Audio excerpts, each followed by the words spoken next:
Live അപ്ഡേറ്റ്സിലേക്ക് പോകാം. ഒടുവിൽ എല്ലാം കയ്യിൽ നിന്ന് പോയിരിക്കുകയാണ് ജാസ്മിൻ്റെയും ഗബ്രിയുടെയും. പ്രണയ നാടകവും പൊളിഞ്ഞു, ഗെയിമും പോയി, സ്ട്രാറ്റജിയും പോയി, എല്ലും പോയി.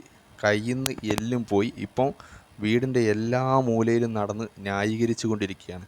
ഇനി എന്ത് ന്യായീകരിച്ചിട്ടും കാര്യമില്ല, എല്ലും കയ്യിൽ നിന്ന് പോയി. വൈൽഡ് കാർഡ്സായ 2 പേര് അവരുടെ എല്ലാ നാടകങ്ങളും പൊളിച്ചു.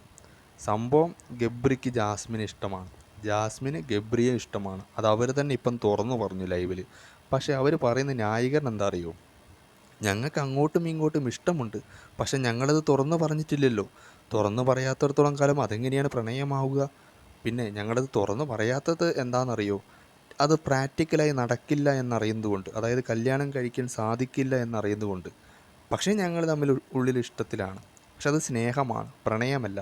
അതെന്താ പ്രണയമാവാത്തത് എന്ന് സിബിൻ ചോദിക്കുമ്പോൾ അത് ഞങ്ങൾ തുറന്നു പറഞ്ഞിട്ടില്ലല്ലോ, തുറന്നു പറഞ്ഞാലല്ലേ അത് പ്രണയമാവുള്ളൂ. അങ്ങനെ പറഞ്ഞ് മെഴുകിക്കൊണ്ടിരിക്കുകയാണ് നമ്മുടെ ജാസ്മിനും ഗബ്രിയും. ഒരു പ്രണയനാടകം അഭിനയിച്ച് പ്രേക്ഷകരെ പറ്റിക്കാൻ കളിച്ചവർക്ക് ഉൾട്ടയായിട്ട് അവസാനം എല്ലാം അവരുടെ മേലേക്ക് തന്നെ ഇടിച്ച് വീണിരിക്കുകയാണ്. ഇപ്പോൾ ആ വീട്ടിൽ കിടന്ന് നാറി പണ്ടാരമടങ്ങുകയാണ് 2 പേരും.